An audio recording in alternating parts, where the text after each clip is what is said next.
Okay, so this, first of all, this is our last meeting. Congratulations, everyone.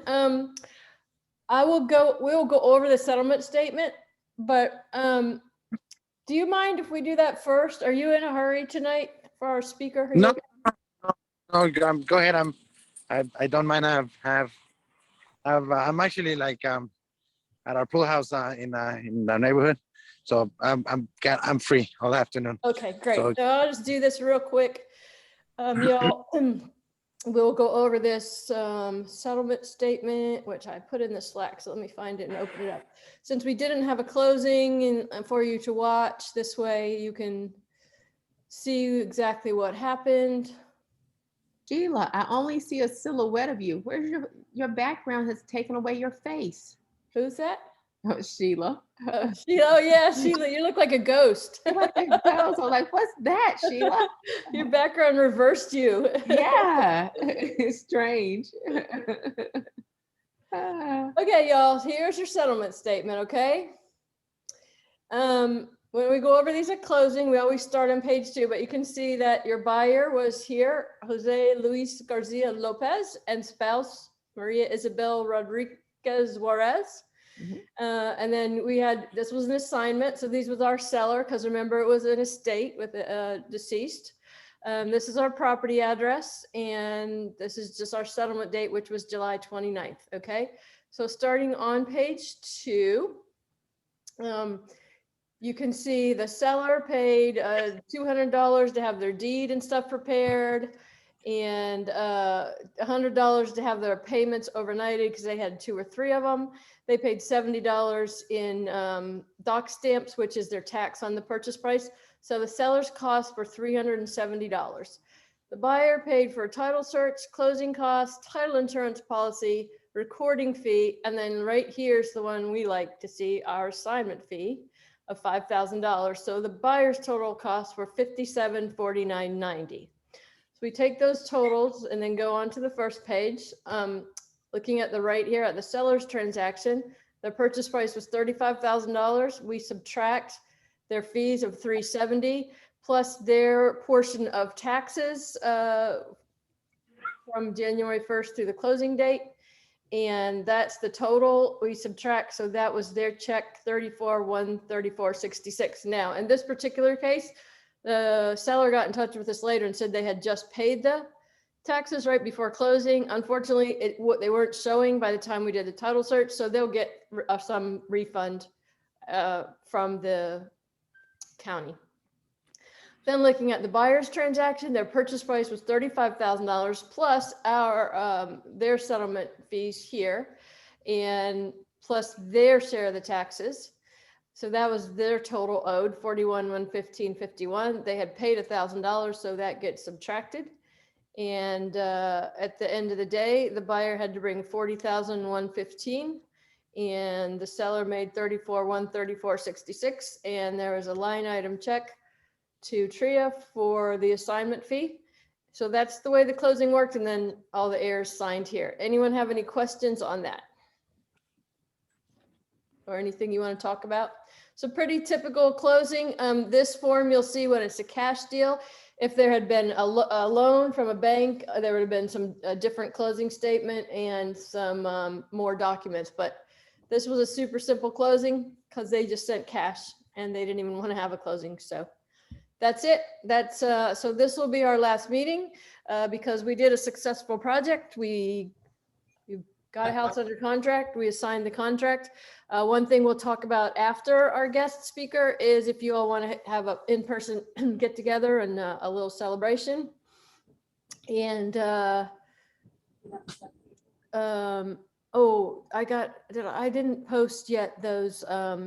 I'm going to post the discussion on the new wholesaler regulations. That will be in the Slack tonight. I'm sorry, I didn't post that yet. So if anyone wants to learn that, it's a complete discussion of it. So after our speaker, we'll talk about if we want to have a little celebratory get together. Otherwise, this is our last meeting. And the reason I wanted him to speak is because I think it's a perfect ending to talk to someone who started out doing just what we did in this class, started out wholesaling. He's now a super successful landlord.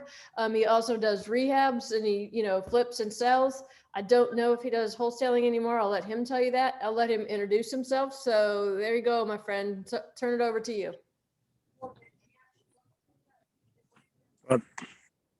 Thank you, thank you. My name, first of all, my name is Alex Arroyo. I've been doing this for about 6 years. And like you said, I started wholesaling. It took me, I want to say, maybe about 4 months to get my first deal and lay out the groundwork to everything that I needed to do first. And that takes time, to be honest. So, I mean, don't get frustrated if you don't get your deal in the first months. I've known people. I actually have partnered up with other people that have worked for a year before getting their first deal. So don't get discouraged. It's always hard work, but as long as you put the hours, the check continue to come. The deals will come. Um, I still do a little bit of wholesaling, but not as much because everything that we come across, we keep or we flip or we keep as a buy and hold. Uh, we do also do a lot of lease options or rent loans. So get some people the option that can't afford to or can't are not able to get a house the traditional way with through a bank. Get them to chance home ownership. But right now we just closed last week on a deal that we're gonna flip in Sanford, and we're looking to close in a couple of weeks another property here in Sanford. Uh, Here, the better, the more properties we can get, the better. There's always if a deal is good enough, there you'll always find a hard money lender that will fund it. That's something that I have learned, and for wholesalers, I would say, I don't know if you could make a good career just wholesaling. I still have a lot of people that started out with me wholesaling that just wholesale, nothing else. And to be honest, if you don't want to be a landlord, you don't want to have the headaches, because yes, flips come with headaches sometimes. If you don't want to have those issues, just wholesale. That's you find the deal, assign it to the buyer, and $5,000 is not a bad assignment fee. There has been assignment fees that I've seen there have been for $50,000, but I mean those will be like rare. And to be honest, don't, because I've seen a lot of wholesalers, beginners go and try to get 20,000, 30,000 assignment fees, and the deal, no buyer wants to buy that because it's really not a good it's not a good deal with that type of an assignment deal. So I always tell people, it's better to get $5,000 for sure, 7,000, 10,000, than trying to get a $30,000 assignment fee. That not all buyers will get. So there's a lot of issues with wholesaling right now, because even the Realtors Association is trying to make it illegal. There's some states that I'm sure that you already know that there's some states that you're gonna have to get your license, realtor license, or you're gonna have to do a double close. There's no more assigning. Right now, everything that I do through wholesales, I'm doing double closings, because it's easier. You pay a little bit more, but it's easier at the end of the day. And transactional money, transaction and funds, are they really easy to find. As long as you get your buyer, there's a lot of local lenders that will do transactional funding for those kind of deals. And I think that's gonna be something that is gonna be happening soon. A lot of things are gonna have to go that route. I still remember when you could do a double closing and the same day closing contract B, C first, and then later on that day, A, B. You know, but that's not something that you can do now. Those the good Um, old days. the good old days, yes, exactly. You didn't have to pay transactional funding fees. You didn't have to find, you could use your buyer's money to buy the property and make the fee, and him not be any wiser of how much of an assignment fee you were making, because there were some. When I started, there were some old school buyers, cash buyers. They didn't want to. They didn't want to let you make more than $5,000 on assignments. No matter how good of a deal for them it was, they would be like, no, no. So I mean, that's why I started doing double closings. But I think that's something that that you're gonna have to go to. But transactional funding is very easy to acquire. Once you have your buyer, once you have your sellers lined up, they'll they'll charge you like maybe 1% or a minimum of $1,000 to use their funds, and they'll um, you'll have your assignment fee, or your double closing done. But I would like to see, I don't know how if this was you guys' first deal, or has any of you ever done a deal aside from this. A $5,000 assignment fee, it's pretty common. I think I could say it would be the norm. $3,000 to $5,000 a deal is what everybody says. Even the big companies, that sell you those $30,000 courses, tell you if you make 3,000 to 5,000 a deal, you're in a good shape. I'm pretty sure this is everyone's first deal. Y'all, if I'm wrong, tell me or put it in the chat. Alex, how did you learn? How did you get your training or your education after, to move from wholesaling to, learning how to find all the lenders and how to do the rehab and stuff like that?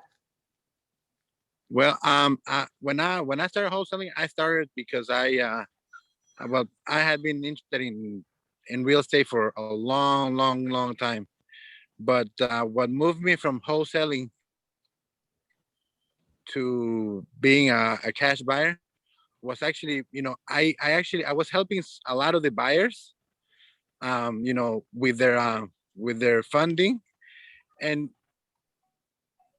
it kind of just got to me. I could be doing this. The only thing that I had to do was save up a little bit of money to have liquid assets. That's something that a lot of lenders will ask you. They'll ask you to have anywhere between $10,000 and $20,000 in the bank. And to be honest, that's the biggest thing that you gotta do. Other than that, even if your credit is not great, you'll find a lender that will give you the loan. So I mean, the biggest thing, if you save up a couple of checks that you do wholesaling, you could start doing this very easily. Networking is crucial to this business. I met a lot of lenders in the TRIA meetings before the pandemic. I've met a lot of buyers and a lot of partners that I've had for deals in just in real estate meetings, that seminars or whatever that people put together. But I think what TRIA does is really great, because they manage the whole area from Fayetteville to Raleigh. And it was at some point that when I got started, if I saw a deal in a small town, it would be hard for me to get somebody to fund it or to even look at the deal, because nobody wanted to touch the small towns. But now, anywhere that's that the deal makes sense, lenders and buyers will go after it, because North Carolina has become very hot market in the last few years. Alex, this is Pam. Can you break down the transactional funding? I think I'm having a brain problem right now. transactional funding, what is, I mean, I'm used to hard money lenders and stuff like that, but you use it for what in the double closing, or how does it work? For when you do like a double closing, like actually I have a closing that's supposed to happen at the beginning of September, where this wholesaler brought me the property, but he doesn't want the seller to know how much money he's gonna make on the deal, which I think he's gonna make about 15,000. I have him with that, and I got him because he wanted me to.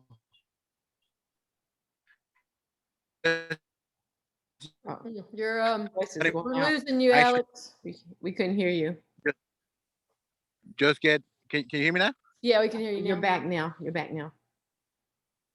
Where he could use it in future transactions. Transactional funding is where the lender will lend you the money, but you will never get your hands on the money. They will just send it to the attorney, close contract A, B, and then me as the buyer will come in with my money to pay that debt and the So the lender pays for the assignment fee It's and stuff like that. basically, well, no, it's not an assignment fee, Pam. It's a double it's close. not yeah, that's why it's a double close. It's not let's say I'm gonna give you the example of my transaction. The purchase price is 50,000. The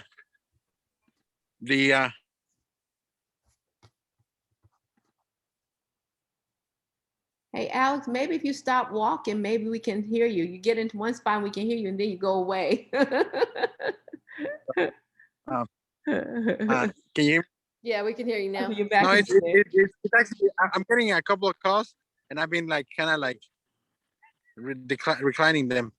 Can you hear me now? Yeah, we Yeah, hear you now. We hear you now. All right. So like let's say seller has a contract with the wholesaler. That's contract A, B. The wholesaler has another contract with me, B, C. I'm the buyer, C. The transaction funding gives the money to the wholesaler, to the wholesaler's attorney to buy the property in the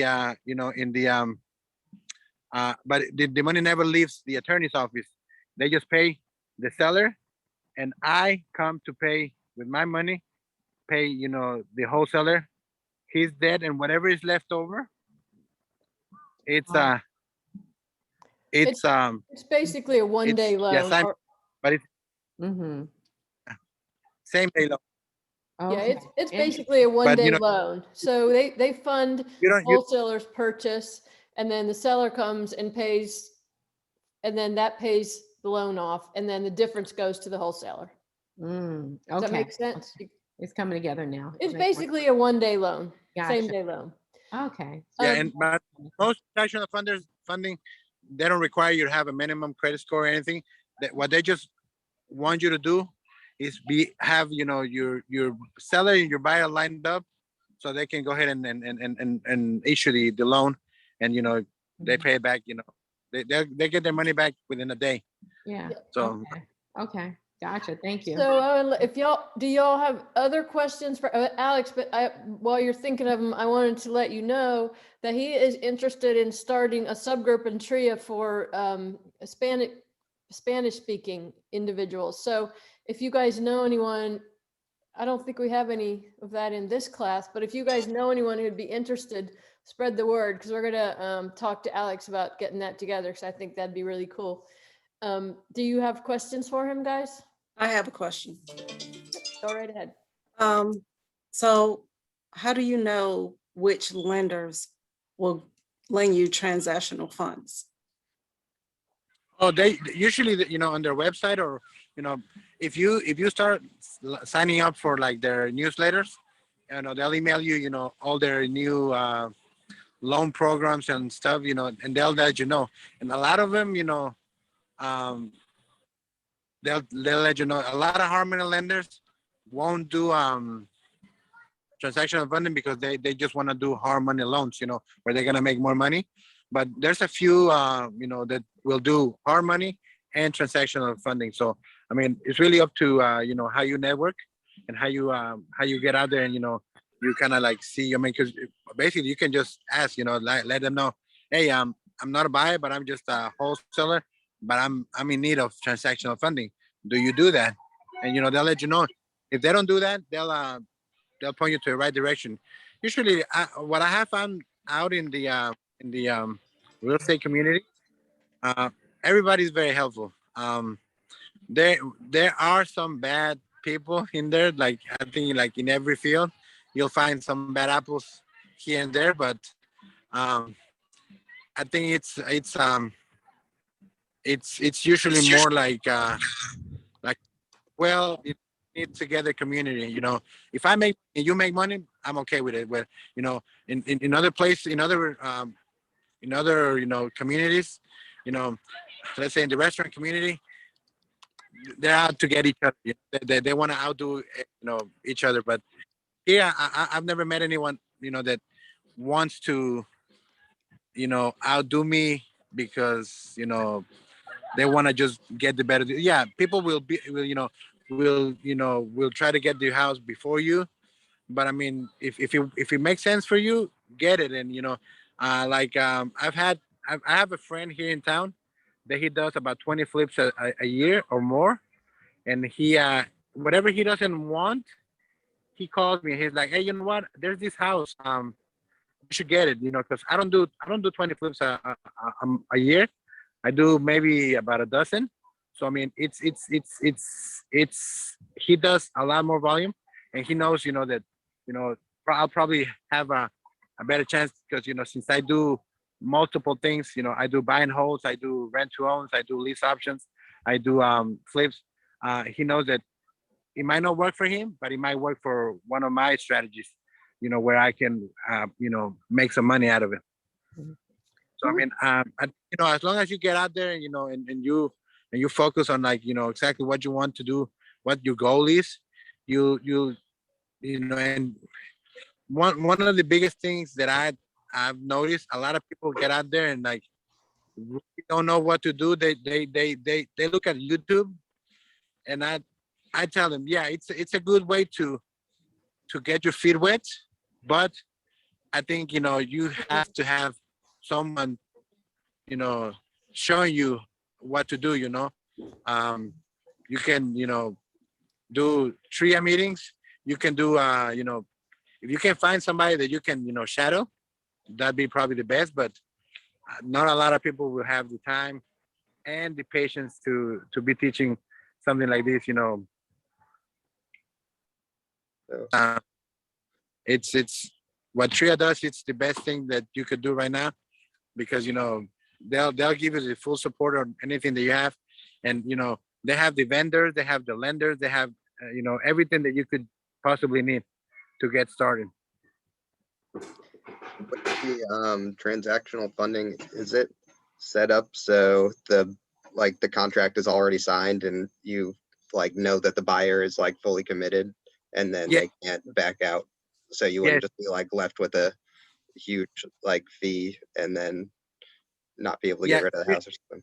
Usually the transactional funding guys that I use, they check that the loan has been approved, and for the buyer, or if he's gonna use cash, that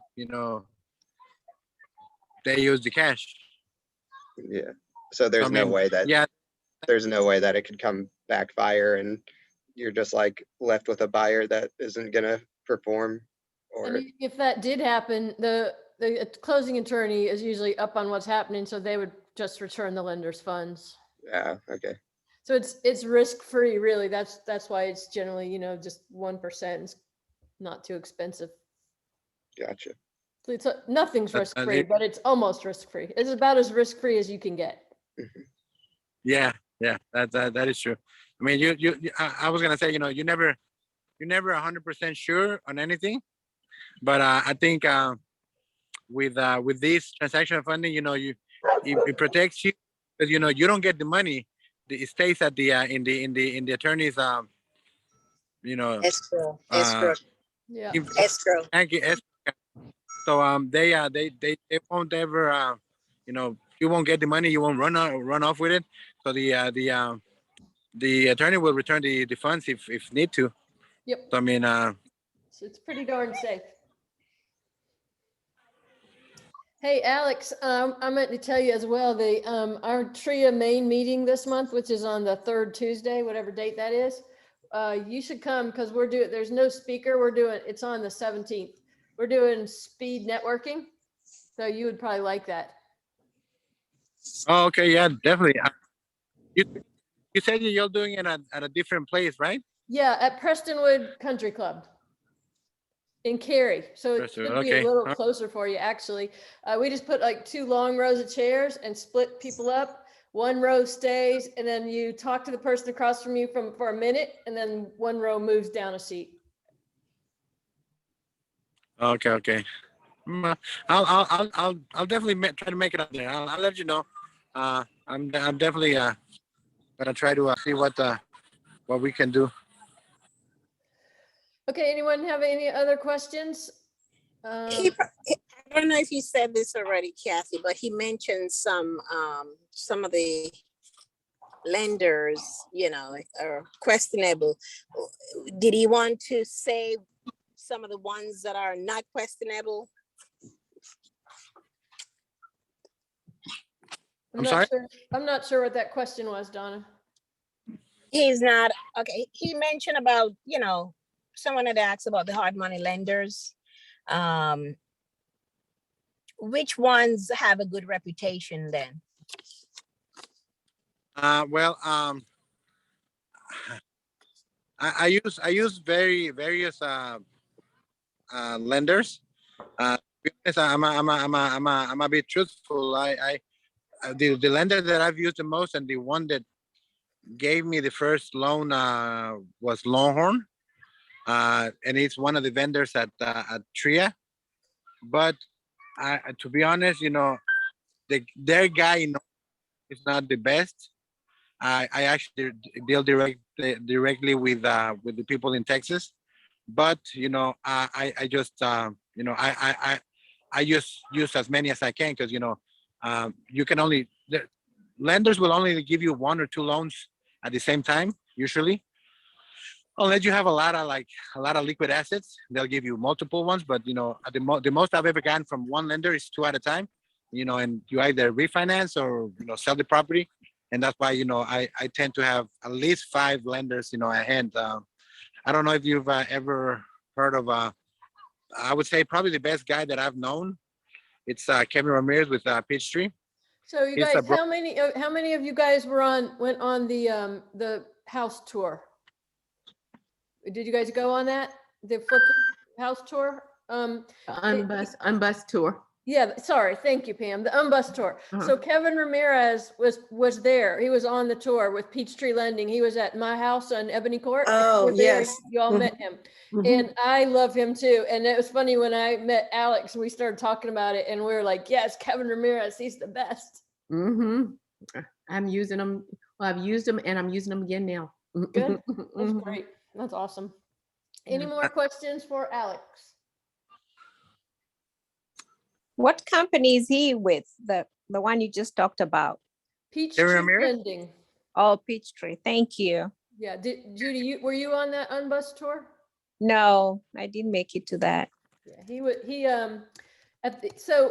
the house I was fixing up at the time on Ebony Court in Raleigh was on that tour, and Peachtree Lending Kevin was actually the one who loaned me the money. So I asked him, hey, why don't you come up here? And so he did, and I think he got a lot of business. Nice. I think he did too. And I'm telling you, I've used a lot of lenders, and hard money lenders, they're basically all the same as long as they're, like Alex said, as long as they're reputable.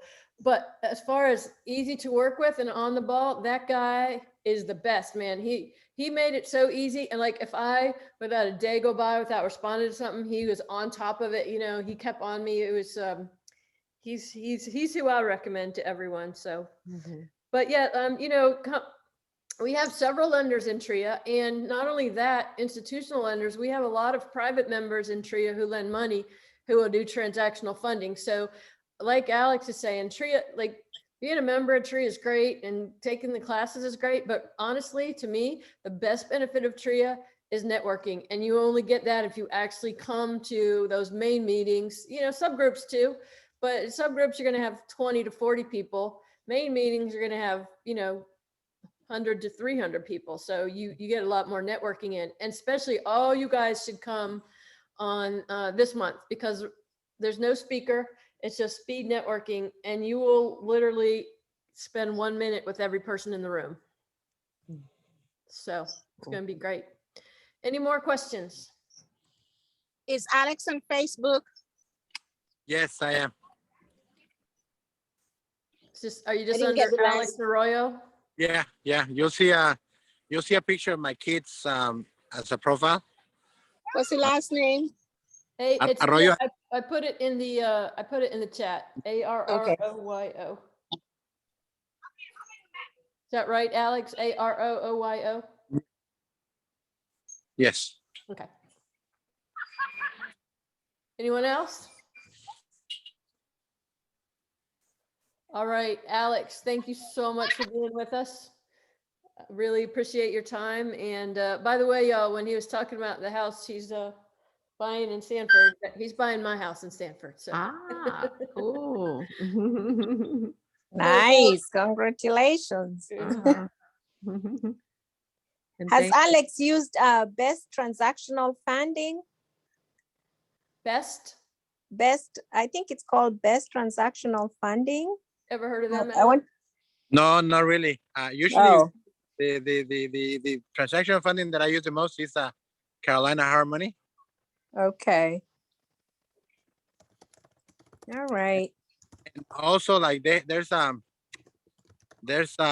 out of Atlanta. If you I don't have the name of the company, because I can't recall it, but there's one in Georgia. It's great with transactional funding. If y'all look me up in Facebook, message me, and you got any more questions, let me know. I'll be glad to respond to as many as I can, and the best that I can. Thank you. So much, Alex. No problem. Mhm. All right, y'all. What do you think? Do you want to have a in-person get together or celebration? Let Tria throw a little party for you, or is it are people feeling uncomfortable with COVID now, or what are your thoughts on that? I Don't think that mind would be meeting. nice. I don't Great mind to have a meeting. closure. Just give me the time and place. Okay. Yep. Does Me it, all right, so what I'll do is I'll start a thread in the Slack and we'll try to find a time and I'll find a place, okay? Cool. Yep. Cool.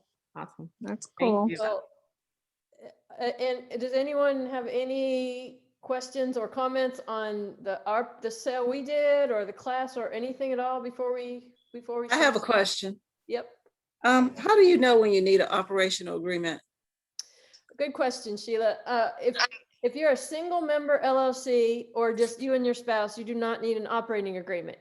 Okay. The fact is, with an LLC, you never need one. It's not required by law. However, if you have anyone in your LLC who is a non-related partner, you absolutely need to have one, because otherwise, that's what governs the relationship. So if there's ever any problems, it'll be there.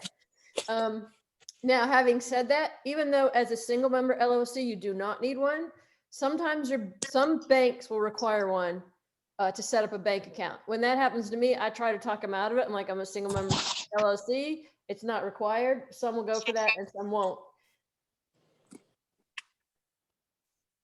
Anyone else? I got a question. Yep. Kathy, I've asked this question before. Somehow it's got mixed up in my notes. I'm gonna ask it again. You said after we write the contract and sign the contract between the buyer and the person that we are signing it to, the line of communication is then between them two, and they just fill me in what they're doing pretty much. Yep. And they'll pay Okay. you an assignment fee. So yeah, so once you find your buyer, if you've done an assignment, now if you do a double close, this is different, but we're talking about assignments like the way we did it. Then your buyer, their closing attorney will reach out to the seller and process that transaction, and all you'll just be a line item on the settlement statement, just like we just looked at. Now, one thing, when we first started this class, we talked about the 3 different ways to exit. 1, assignment. 2, a double close where you borrow money from your buyer, and 3, a double close where you use transactional funding, like Alex was just telling us about. So we didn't, get to experience those, but Alex has told you a little bit about it. And let's say, for example, let's say we just hit the jackpot, and instead of 5,000, we were going to make 30,000. Okay. And let's say we didn't really particularly care to let the seller know that. What we would do then is we would do a double close. So we would want to buy the property, and we would, let's just say, like Alex told us about, get transactional funding, get a 1-day loan. We'd actually have our own closing. So we would buy it from the seller for $35,000. And then we'd have another closing where we would sell it to our buyer for 40,000. And then we'd make the difference in between, which is the 5. So in the way Alex described it, we would get a transactional loan. We would buy it from the seller for $35,000. And that's the amount we'd get a loan for. Now we would owe our transactional lender $35,000. So let's say the next day we sell it to our seller for $40,000. So now we just made $40,000, but we have to pay 35 of it to that transactional lender. And then, so that's the difference. So we just did it as an assignment fee, which is always the simplest, easiest, and best if you can do it, but you can't always do it. So then you look to do a double close. So we didn't get to experience that. So I just wanted to make sure you understood, if an assignment isn't gonna be the way you want to go, then you look to the double close. Anything else? All right, y'all, it has been a pleasure. This Slack will stay up, so feel free to, go back anytime and review any of the videos, any of the documents. As soon as we get off this class, I'm going to post that meeting of the video where we discussed all the new wholesaling regulations. So if you guys want to learn about those, come back and watch it. Otherwise, I'll start a thread about dates for a party. I'm out of town next week, so I'll start looking for the week after that. And you know what? If people are having vacations and we're not able to get it, we'll just push it out till September. But I'll try to get it in August. Okay. I have one more question. Yes, ma'am. What's the best way of reaching you for a closing? Like, if we got like if I got one under assignment, like how do I reach you? Okay, I'm putting my office number in the chat. And you'll ask for my paralegal, Sam, because she does all the intake. Or if you have the contract already, you can just email Sam. You just email her the contract, tell her your order and the closing. So I put our office number and her phone number in the chat. But she does all the pre-closing and post-closing. So that means any closing that comes in, she does the intake. She'll send the title search to our title searcher to start that. She'll send buyer and seller information sheets. And then, then she prepares the documents. I do the closing and she does the post-closing. So really she's the one doing all the work. Okay, my next question is, never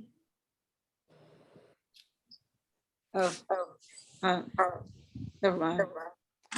Oh, Say never mind.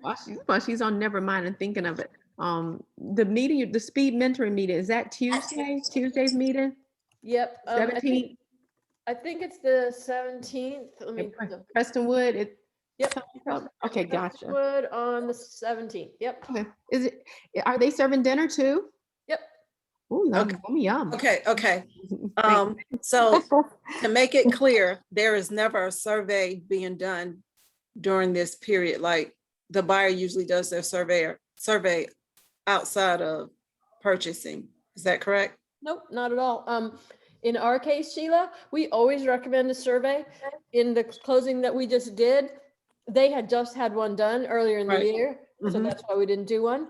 But no, normally you would order the closing, at the same time, like the title search. Well, you might even wait, usually like during the same time the title search is going on. Okay. So it's not that they skip that process.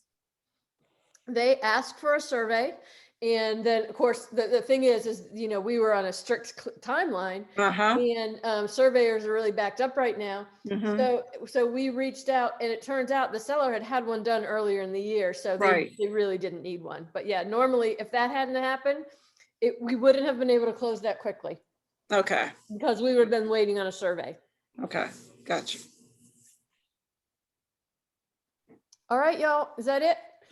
Look for the thread. Don't forget to look for the thread about the get together. Alex, again, thank you so much. I hope to see you at the TRIA meeting, but if not, I know I'll be seeing you sometime soon. Thank you for having me. All right, And Thanks, y'all Alex. don't forget. Y'all don't reach forget. out to me if y'all need anything from me. Thank you. Thank you. Thanks, you. Alex. And y'all Thank don't you. forget, friend him on Facebook. And if you know any Hispanic speakers who are interested in real estate, I think it'd be so great to have that, because I think, like Alex was telling me, you know, he knows a lot of them, and they, you know, they're a little hesitant, and there's no real support for them. So I think it's a Yeah. great idea. I Yeah. really want to support him. So if you know anyone, you know, let's pass that idea around. I have some friends, so how do Awesome. other than Facebook, what's another way of contacting you? Do you have an email address? Let me, I'm gonna put I my, have your email address, Alex. I'll put it in the chat for him. Okay. I'll check with you and make sure it's okay to use this one. Landmarks Yeah. Properties. It's okay to use that one? yes, Okay. Yeah. All right, y'all. I am putting his email in the chat right now for you guys. And Sheila, thank you for getting us across the finish line. Yes, Sheila. Congratulations. Woo-hoo. You are, you know, Yeah. you're the MVP of the class. Yes. Whatever award we would give, you're the student. Well, thank you, because Are. I just knew we had to get through this. She said, I'm gonna make it happen. Yes.